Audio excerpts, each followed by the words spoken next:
Hello my dear friends, you're in the Military of a Summary channel, and today we will discuss the situation in Ukraine on the 3rd of July of 2025. Today we have a lot of very interesting updates, so let's start. And the most important is that today there is a phone call between the President of the United States of America, Donald Trump, and the President of the Russian Federation, Vladimir Putin. Currently, we don't know for sure what exactly these two presidents are going to talk about, but most likely they're talking right now about Ukraine, because by the time currently I'm making this video, and currently there is still conversation between Trump and Putin.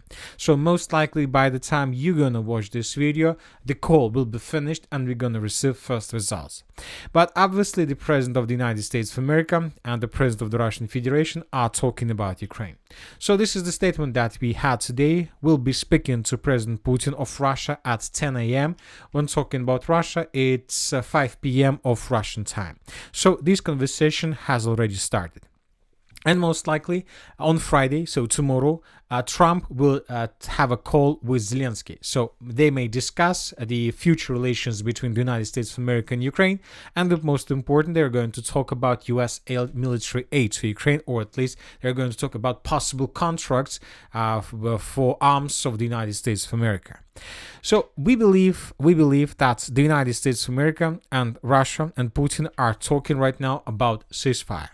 I would like to remind you that several months ago, 2 months ago, the President of the Russian Federation stated that they see a ceasefire, of course, but to start a ceasefire, first of all, the Western countries should stop sending weapons to Ukraine. So we are talking about not just about the United States of America, we're talking about Germany, United Kingdom, France, Poland, probably Baltic states, and many other states of European Union and NATO countries. So they should stop send arms to Ukraine, and then Russia can think about ceasefire.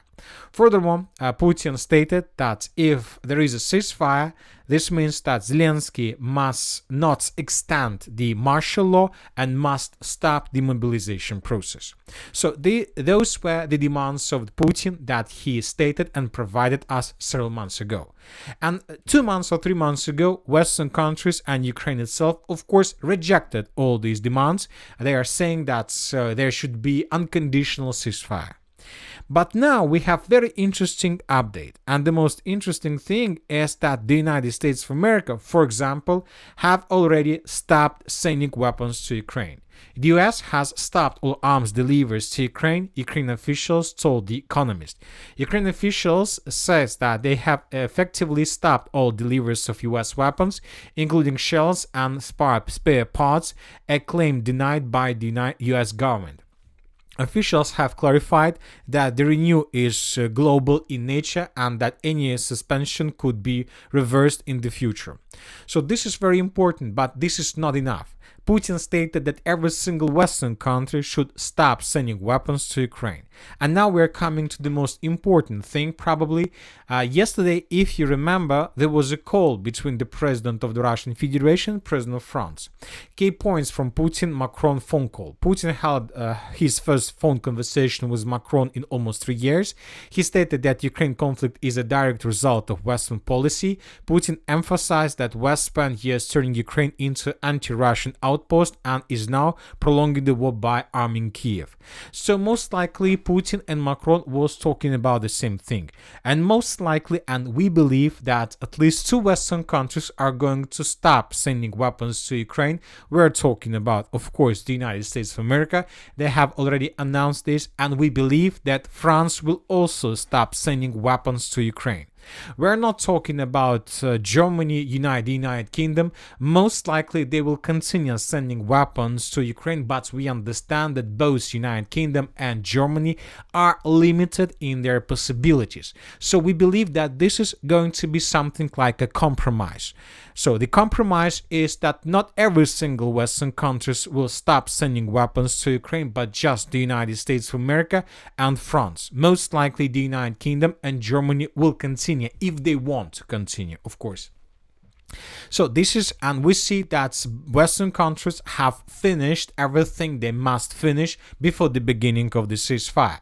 And most likely right now, the president of the Russian Federation and the president of Trump is talking exactly about this. And most likely Russia, during the next several days or hours, will be ready to announce that they are ready for this ceasefire in case of United States of America and France stop weapon sending. And at the same time, the Western countries and the Russian Federation will demand Zelensky to announce the end of the martial law and to stop mobilization, because it's very important. I would like to remind you that current martial law was extended on the 9th of May of 2025 until the 7th or 8th of August of 2025. So that is why, and it's obviously not something that can be decided during one day.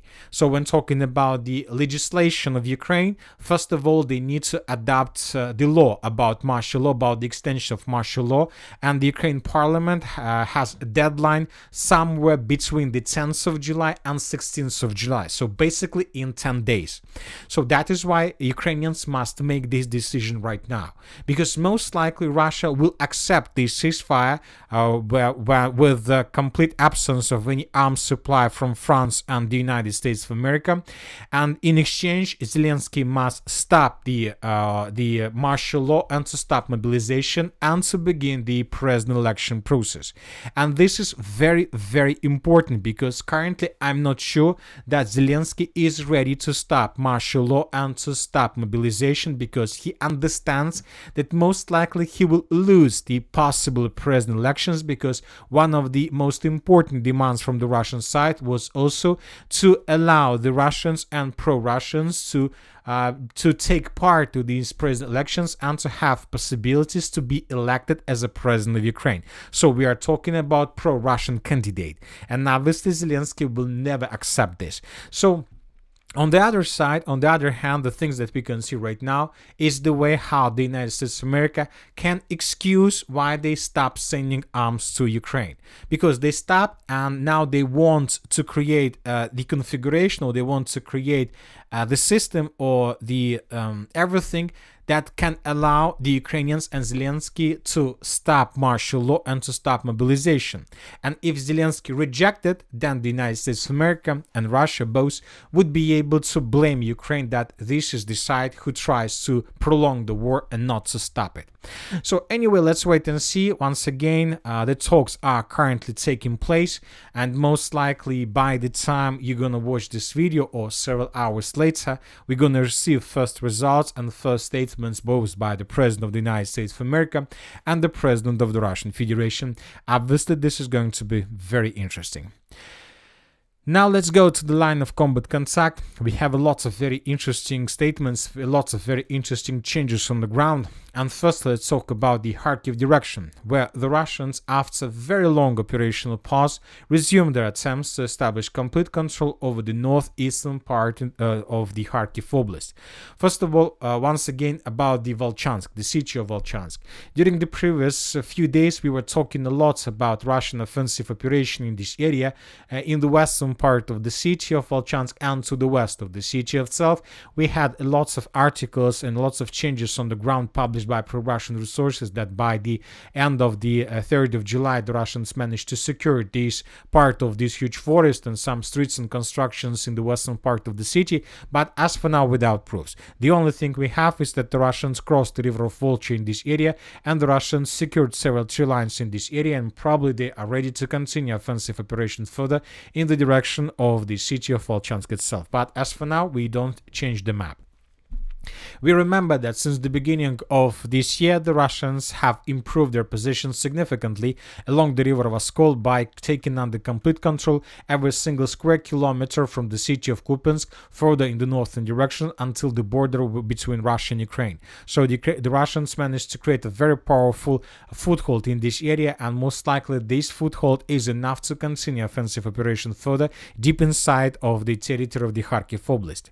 And today the Ministry of Defense of the Russian Russian Federation reported that as a result of clashes, the village of Milovoy was taken by the Russians completely. So this is the statement that was made by the Telegram channel of the Group of Forces North. Assault companies of the North Group of Forces broke the stubborn resistance of the Ukrainian front and take under control the settlement of Milova in the traditional Russian Kharkiv region. So this is the statement of pro-Russian resource. And later we got this video where we can see how several Russian soldiers entered a roof of a building on the territory of Milova, and two Russian soldiers raised Russian flags and the flag of the unit that was responsible for the battle for the settlement. So this village is under complete Russian control, and of course it's very important and interesting to understand whether this is a real offensive operation with the purpose to continue attacks further deep inside of the Kharkiv region, or it's just a media attack to show several Russian flags in the village of Milova that was abandoned by the Ukrainians maybe a month ago, because a month ago it became clear that Ukrainians would not be able to hold every single village in this area because they are just no-name villages, and that's it. So now we are waiting for additional updates, because if tomorrow or the day after tomorrow we're going to receive report, for example, from the village of Chugunivka or from the village of Ambarna, then we will be able to make a clear, let's say, decision or a clear statement that the Russians indeed continue their offensive operation and are going to move further deep inside of the Kharkiv region with the purpose to establish complete control over the territories between the city of Volchansk, between the village of Milova and the river Voskol, until the Pechenegi water reservoir. So we are talking about everything that is located to the north of this red line. So let's wait and see what is going to be next, but obviously the situation is very difficult. At the same time, this Russian offensive operation in the direction of Milova could be just another pressure on Zelensky before a phone call between Trump, Putin and Trump, Zelensky, because most likely today Putin once again will provide his final demands and his final compromise decision regarding Western supplies, mobilization, present elections. This message tomorrow will be transferred by Trump to Zelensky, and Zelensky most likely tomorrow in the evening or on Monday will make his final decision whether to accept Russians, let's say, compromised solution, or to prolong and extend martial law and mobilization. Because if Zelensky prolong martial law and extend mobilization, most likely the United States of America will not resume arms supplies, and this will lead most likely to a very, very difficult, a very bloody part of the special military operation, and this is going to be a final part. And you know that this is very interesting, because it's very interesting what exactly Zelensky is going to do with this. And you know that today the Ukrainian chief of intelligence, Budanov, was interviewed, and he was asked a very interesting question regarding the territories that the Russians managed to take under control and what kind of future these territories should expect and wait. And he said that, and everybody understands in Ukraine, in Kiev, Zelensky himself, Syrsky, everybody in the world understands that everything that the Russians are able to take under control, every single square kilometer will be under Russian control forever. So this is the statement of him. These are his words, which means that in Ukraine and Zelensky clearly understand that if they reject the proposal or the compromise decision of Trump and Putin, then most likely the Russians will continue their offensive operation. But in Ukraine, Zelensky and his team clearly understand that obviously with this rate of Russian offensive, with these losses and so on, most likely the Russians will never be able to cross this yellow line. Most likely in 2-3 years or 4 or 5 years, the Russians, with this rate of offensive, with these numbers, with everything that we can see right now, will be able in the next 5 years to establish complete control over the entire eastern part of Ukraine, everything to the east of the river of Dnipro, and that's it. And this is exactly what Zelensky and his team wants. They can hold the situation like this until this line, and then they can accept, but at the same time, yes, they will lose obviously 40 40 or even 50% of the Ukraine itself, but they will save probably the western part of Ukraine, the Odessa region, and this is enough for them to control this power, to control Ukraine until the end of their lives, which can take place another 10, 20 or 30 dozens of years. So years and years, tens of years. Anyway, now let's return back, because this is also an option for Ukraine and Zelensky himself personally. Now let's return back and let's discuss the situation in the Konstantinovka Pokrovsk direction. During the previous 24 hours, we got another batch of very interesting updates, and the most important updates are coming from the settlement of Novoekonomichno, from the Novoekonomichno direction more precisely. Today, the Minister of Defense of the Russian Federation also confirmed that the settlement of Razina was secured by the Russians by the Group of Forces Center. As for Milova, the previous village, the Minister of Defense published a video where we could see how Russians raised their flags. But when talking about this village, by the end of the 3rd of July, by the time I started making this video, we hadn't have even a single video that can confirm Russian control over this territory. So we are waiting for additional updates. Maybe tomorrow or the day after, the Russians will provide us this information, but from the other side, we believe that currently there are very heavy clashes. Most likely the Ukrainians are trying to counterattack the Russians with the purpose to restore control, so maybe it's just impossible right now to publish any video where the Russians can raise their flags freely without any risks on the territory of Razina. Basically, we believe that this is impossible right now at this stage of offensive operation. It's very hot here, it's a very dangerous place right now. Obviously, this is something like a kill zone, both for the Russians and for the Ukrainians. This is a vital question for the Russians to save their positions in the village of Razina, and most of all, it's very important for the Russians to continue offensive operation, especially in the southwestern directions towards the northern part of Novoekonomichno. This is very important. Also, it is very important to move further in the western direction until this dense network of the fortifications, and it is very important for the Russians to continue offensive operation in the northern directions towards the settlement of Novotoretsk. This is just a small foothold, and obviously, as for now, this foothold can't change anything in the battle for Pokrovsk. But if the Russians are able to establish control over a foothold like this, including the village of Novotoretsk, Baykovka, Fedorovka and Razina, then this is going to be a turning point in the battle for Donbass and for the entire Pokrovsk agglomeration. Currently, the Russians are concentrating every single power, every single caliber, every single artillery system they have just with one purpose: to make Russian arms or shells to attack Ukrainian positions as it was a rain of steel, a rain of shells or something like this. It's very important with every forces the Russians have to finish this battle and to break through this area. At the same time, the Russians continue their offensive operation in the South Donetsk direction or Dnipropetrovsk area. As for the previous days, as for now, the most important clashes are taken for this pocket, the villages of Malievka, Voskresenka, the village of Mirnaya, Podubne, and today the settlement of Tolstoy.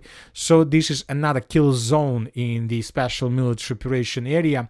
Very heavy clashes in this territory. The village of Malievka is under very heavy fire. The Russians are trying to destroy the first defense layer, defense belt around the settlement, and then most likely this upcoming night they will try to answer this village with the purpose to establish control over the settlement, or at least to dig in deeper in the eastern part.